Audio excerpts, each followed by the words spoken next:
1000 word की dictation फिर से स्टार्ट करने वाला हूँ। पेंसिल और नोटबुक स्टार्ट कर लीजिए। 1000 वर्ड की डिक्टेशन होगी। 80 से 90 वर्ड पर स्पीड होगी पर प्रति मिनट। तो स्टार्ट करते हैं। लिखिए। महोदय, यह भी विचार किया गया है कि जो व्यक्ति समाज में काम करता है, चाहे आविष्कार का काम करता है, वह किसी देश की आंतरिक नीति को स्पष्ट करती है।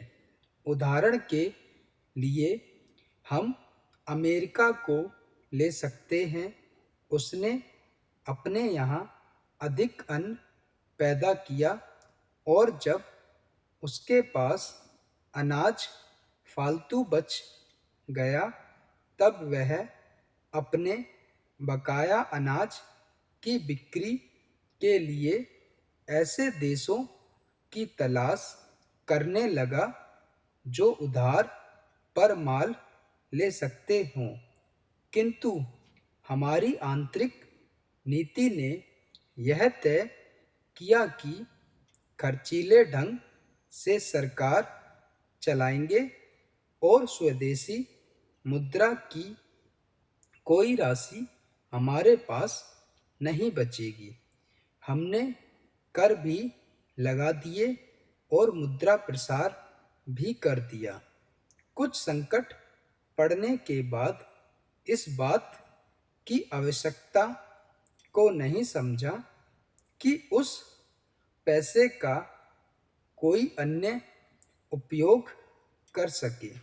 श्रीमान, मुझे माननीय प्रधानमंत्री जी के इस कथन पर दुख होता है कि दुनिया के अमीर और गरीब देशों का अंतर लगातार बढ़ता जा रहा है। मैं उनसे यह पूछना चाहती हूँ कि भारत की विदेश नीति ने उस अंतर को घटाने की क्या कोशिश की है? क्या भारत सरकार ने कभी दुनिया की पंचायत में यह कहने की हिम्मत की है कि बालिक मताधिकार के आधार पर यूएनओ का चुनाव होकर एक संसद बनाई जाए? और क्या आप में यह देखने की हिम्मत है कि फौज के हिसाब से कर लगाकर एक विकास का खाता खोल दिया जाए?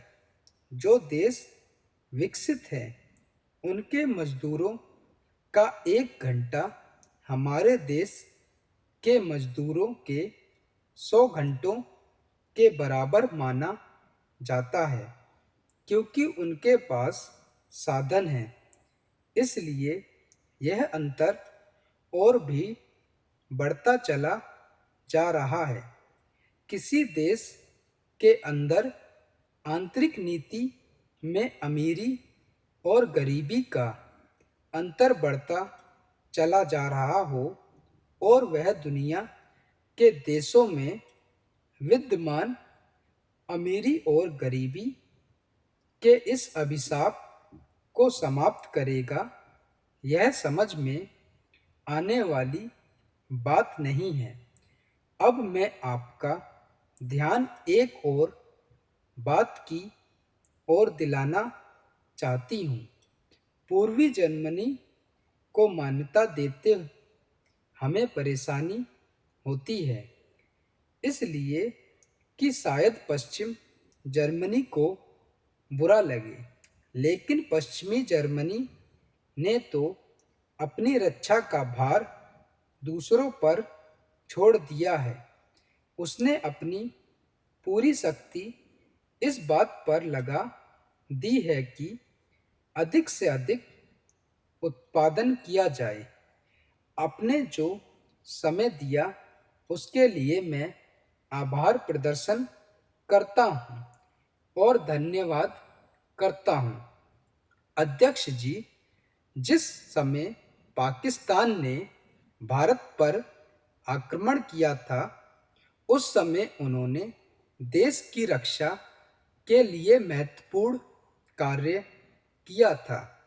इसके साथ ही मैं मंत्री महोदय को यह भी स्मरण दिलाना चाहता हूँ कि शायद उन्होंने इस पर ध्यान नहीं दिया कि इस बार जो राष्ट्रीय पुरस्कार मिले उसमें रेलवे प्रशासन को केवल 2 ही प्राप्त हुए हैं, जबकि मैं ऐसा मानता हूँ कि हमारी सेना के बाद अगर किसी ने युद्ध काल में सराहनीय कार्य किया है तो वह रेलवे प्रशासन अथवा रेलवे कर्मचारी और अधिकारी हैं।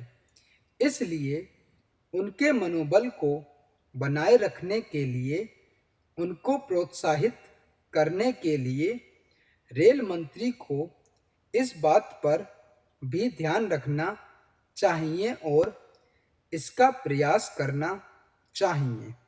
जो भी इस तरह के प्रोत्साहन मिले उसमें रेलवे का विशेष ध्यान रखा जाए। रेल मंत्री ने अपने वाक्य में रेलवे कर्मचारी की प्रशंसा की या उनको प्रोत्साहन दिलाया है, लेकिन यह प्रोत्साहन शांति काल में भी बना रहना चाहिए। रेलवे ने युद्ध काल में जो काम किया वह तो देश की रक्षा का महान उद्देश्य था, लेकिन उसके बाद देश के निर्माण में या गरीबी मिटाने के लिए जो युद्ध होता है उसमें भी प्रत्येक रेलवे कर्मचारी का मनोबल उसी तरीके से बना रहे, इसके लिए भी रेल मंत्री महोदय को कुछ कदम उठाने की आवश्यकता है। मैं ऐसा मानता हूँ कि वह किसी भी तरीके से करे, उनका तरीका कुछ भी हो, लेकिन उनको यह करना चाहिए। जितने भी रेलवे कर्मचारी हैं, जो भी रेलवे को मुनाफा हो उसमें वे साझेदार हों, चाहे आप उनको बोनस के रूप में कुछ दें और किसी और तरीके से दें, लेकिन हर वर्ग के रेलवे कर्मचारी को मालूम होना चाहिए कि यदि वह देश के निर्माण के संबंध में ठीक तरह से काम करेगा तो उसको पुरस्कार के रूप में या वेतन के अंश के रूप में कुछ पैसा मिलेगा। इसी प्रकार इस संबंध में एक सुझाव और देना चाहता हूँ। स्वतंत्रता के बाद रेल प्रशासन भारत सरकार प्रशासन हो गया है, लेकिन यह लोकसभा एक विशेष उद्देश्य को लेकर चुनी गई है। यह उस कार्यक्रम का एक नमूना ही है। गांधी जी ने जीवन के सभी पहलुओं पर प्रकाश डाला। धन को वे संयम से व्यय करने के हक में थे। उपाध्यक्ष महोदय, मैं समझता हूँ कि अब तक इस वैदेशिक नीति पर न केवल इस ओर के सदस्य बल्कि दूसरे ओर के सदस्यों ने भी प्रधानमंत्री जी को धन्यवाद दिया, इसलिए मैं अपनी तरफ से धन्यवाद देकर उनका बोझ बढ़ाना नहीं चाहता। इसमें कोई संदेह नहीं कि इस सदन के सभी सदस्य, चाहे वे किसी भी पार्टी से संबंध रखते हों, इस बात से पूरे सहमत हैं कि हमारी विदेशी नीति संसार में हमारा सिर ऊंचा उठा दिया है। हमने पंचशील के सिद्धांत को संसार के सामने रखा है। यदि हम उसके आधारभूत सिद्धांतों पर दृष्टिपात करें तो हमको पता चलता है कि हमने संसार में जो एक सबसे बड़ा काम किया है वह यह है कि हमने तनाव को कम करने का प्रयत्न किया। जिस समय हमने नई नई स्वतंत्रता प्राप्त की तो हमारे सामने बहुत से प्रश्न थे। उनके साथ ही हमारे दो गुट थे जो एक एटम बम और दूसरे बम लिए हुए हमको चुनौती दे रहे थे कि अगर हमने उनमें से किसी एक के गुट में सम्मिलित नहीं हुए तो हमको बड़ी कठिनाई होगी। धन्यवाद दोस्तों। लगभग 80 से 85 वर्ड की डिक्टेशन हुई है ये। आप इसकी प्रैक्टिस करो, ज़्यादा से ज़्यादा बार बार सुनो, बार बार प्रैक्टिस करो। जितनी ज़्यादा प्रैक्टिस करोगे उतनी स्पीड बढ़ेगी। डिक्टेशन की स्पीड अभी मुझे लगभग 120 130 तक पहुंचानी है। जब आप 120 130 में लिखने लगेंगे कंटिन्यूसली तब आप समझो कि आप प्रिपेयर हुए हैं। बाकी हिंदी टाइपिंग भी करते रहना दोस्तों। हिंदी टाइपिंग भी प्रॉपर ज़रूरी है क्योंकि आपको ट्रांसलेट करनी है हिंदी टाइपिंग के लिए। 25-30 की स्पीड होगी तो भी आपका काम चल जाएगा। जितनी ज़्यादा हो सके, जितनी इसमें प्रैक्टिस करो, 1 घंटा टाइपिंग भी करना। आई होप आपको वीडियो अच्छी लगी होगी। नई वीडियो में नई प्रैक्टिस क्लास देंगे। Take care. धन्यवाद।